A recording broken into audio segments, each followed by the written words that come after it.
لیکن چونکہ آپ کو پسند نہیں ہے، کیونکہ وہ آپ کی حاکمیت، آپ کی ذاتی حاکمیت تسلیم نہیں کرتے، وہ آپ کے ہاتھ پہ بیعت کرنے کے لیے تیار نہیں ہے، اس لیے آپ کہتے ہیں کہ وہ شجر ممنوع ہیں، وہ ممنوع ہیں، وہ حرام ہیں، ان کو نہیں بلائیں گے، وہ حرام انٹیٹی ہے، اس لیے جناب یہ نہیں ہوتا۔ تو بلوچستان جو ہے اس وقت جل رہا ہے۔ اس سلامتی کمیٹی کے اجلاس میں، پارلیمانی کمیٹی کے اجلاس میں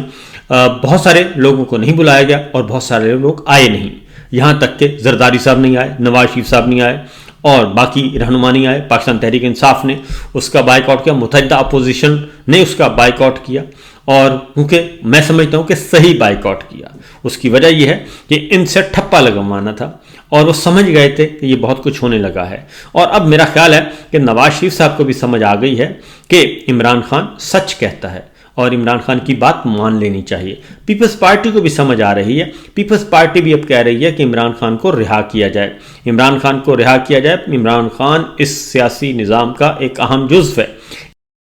اس ریاست کا اہم جزو ہے، اہم عنصر ہے، اس کو آپ نہیں کر سکتے الگ تھلگ۔ تو یہ صورتحال ہو رہی ہے، پیپلز پارٹی کی طرف سے ڈیمانڈز آ رہی ہیں اور ان کے ندیم افضل چند نے بات کی ہے، ادھر سے نواز شریف صاحب سے سپریم کورٹ بار اور لا منسٹر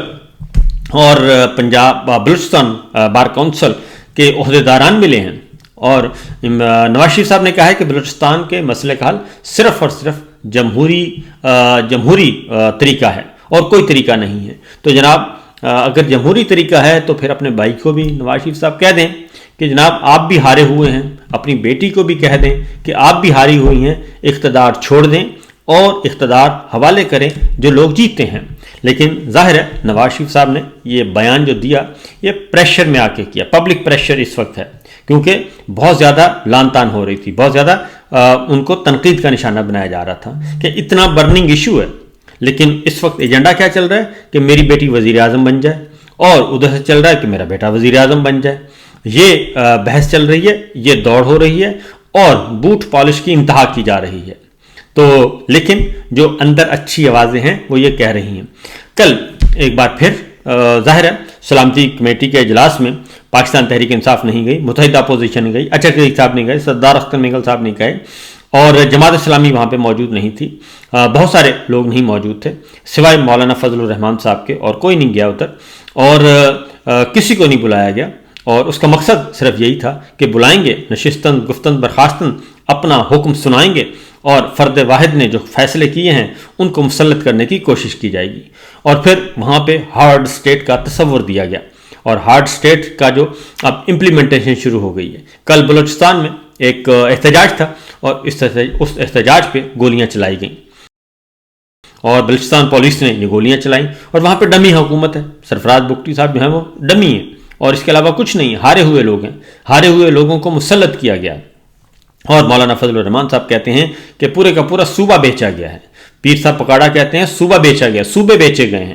اور جاوید لطیف صاحب بھی کہتے ہیں کہ جناب ضلع بیچے گئے ہیں۔ تو یہ ساری چیزیں ریکارڈ پر موجود ہیں۔ تو ایمنسٹی انٹرنیشنل نے خبردار کیا ہے پاکستان کو، اور انہوں نے کہا ہے کہ بلوچستان میں بہت سارے لوگوں کو گرفتار کیا گیا ہے، اور بلوچستان کی صورتحال پہ انہوں نے بلوچستان کی صورتحال پہ بلوچ یکجہتی کمیٹی کو سپورٹ کیا ہے، اور انہوں نے کہا کہ ان کے مطالبات سننے چاہیے اور انسانی حقوق کی خلاف ورزیوں کا سلسلہ بند ہونا چاہیے، اور یہ سب کچھ کیا گیا۔ کل چونکہ ان میں فائرنگ کی گئی، ہلہ بولا گیا، سب کچھ ہوا، اور اس وقت سچویشن ایسی نہیں ہے، اس وقت زخموں پہ مرہم رکھنے کی بات ہے، لیکن زخموں پہ مرہم نہیں رکھا جا رہا، بلکہ زخموں پر رحم رکھنے کے بجائے اس میں مزید تیل چھڑکا جا رہا ہے۔ شاید اسی لیے نواز شریف صاحب کو بھی سمجھ آ گئی ہے کہ بادل ناخواستہ ہی صحیح، لیکن انہوں نے کہا کہ جمہوری طریقہ ہی اختیار کرنا چاہیے اور جمہوری اصولوں کی بنیاد پہ بلوچستان کا مسئلہ حل کیا جائے۔ اس کے بعد زلمے خلیل زاد جو کہ بہت ہی امپورٹنٹ آدمی ہیں ٹرمپ انتظامیہ کے، انہوں نے بھی اس بات پہ جو انسانی حقوق کی خلاف ورزیاں کی ہیں اس پہ وارن کیا، خبردار کیا ہے کہ یہ بڑے پیمانے پر ہو رہی ہیں، اور ان بنیادی انسانی حقوق کی خلاف ورزیوں کو روکنا چاہیے، نمبر 1۔ نمبر 2، عمران خان کو فری ہونا چاہیے، عمران خان کو رہا ہونا چاہیے، اور پاکستانی جو ہیں وہ اس سے بہتر کی ان کو بہتر کے حقدار ہیں، یہ اس فسطائی نظام کے حقدار نہیں ہیں۔ اور یہ انہوں نے ٹویٹ کیا ہے، اور ٹویٹ میں عمران خان کو اور پریزیڈنٹ ٹرمپ یعنی کہ امریکی صدر کو ٹیگ کیا ہے۔ تو اس کے بعد میرا خیال ہے کہ چیزیں سمجھ آ جانی چاہیے۔ میں کہتا ہوں کہ امریکہ، برطانیہ، Europe, Amnesty international, human rights, UN، یہ آئیں یا نہ آئیں، یہ مذمت کریں یا نہ کریں، ہمیں خود سوچنا ہے اور پاکستان کو بچانا ہے۔ میرا خیال ہے کہ پاکستان کو اگر نہیں بچائیں گے، اور وقت آ گیا ہے کہ ان کو کہا جائے جناب خدا حافظ، یہ معاملہ اس طرح نہیں چلتا۔ آگے بڑھتے ہیں۔ FIA نے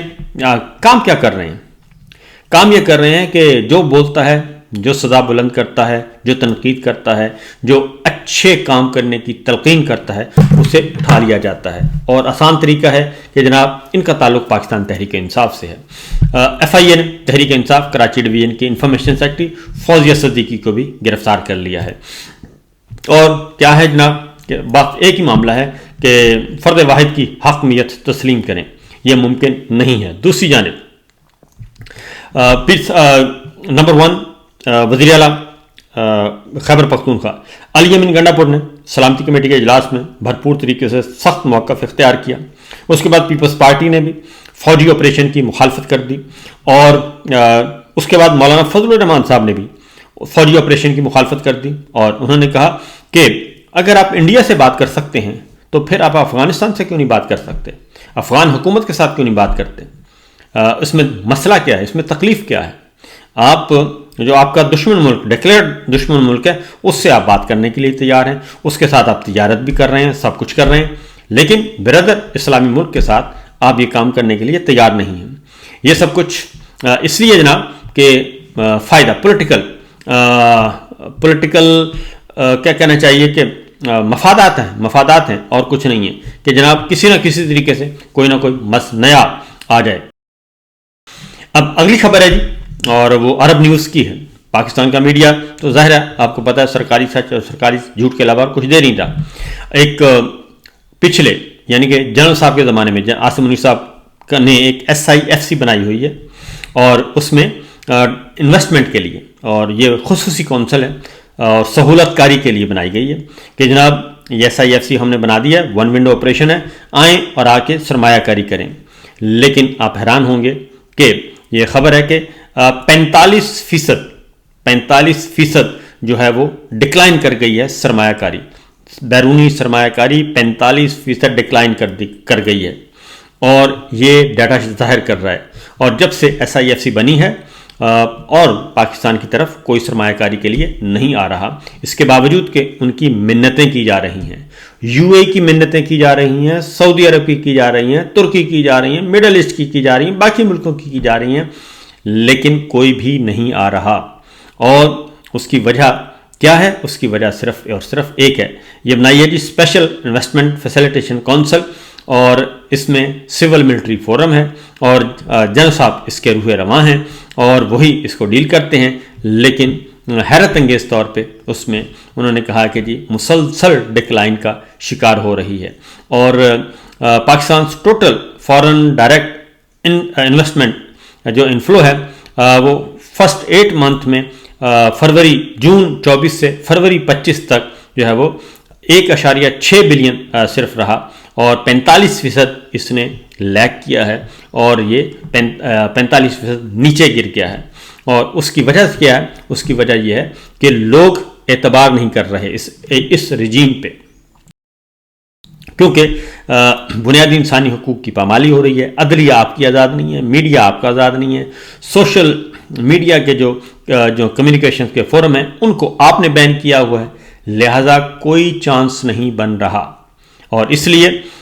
یہ ہے ناکامیوں کی داستان، اور اس ناکامیوں کی داستان پہ میرا خیال ہے کہ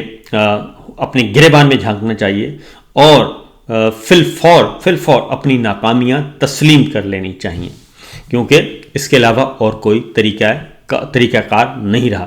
اور اس کی ریزن ہے کہ یہ جعلی نظام جو ہے وہ بن رہا ہے۔ ایک طرف آپ یوٹیلیٹی سٹورز کے 1700 ملازمین کو فارغ کر رہے ہیں، دوسری جانب آپ تعلیم کا شعبہ بند کر رہے ہیں، تعلیمی ادارے پرائیویٹائز کر رہے ہیں، ہسپتال پرائیویٹائز کر رہے ہیں، آپ پینشنرز کو آپ ان کا گلا گھونٹ رہے ہیں، لیکن حقیقت یہ ہے کہ آپ پاکستان کے عوام کا گلا گھونٹ رہے ہیں۔ اور اس لیے دوسری جانب کیا ہے، وفاقی وزیر کی تنخواہ، وزیر مملکت کی تنخواہ، مشیر کی تنخواہ میں 150% سے زائد اضافہ کر دیا گیا ہے، اور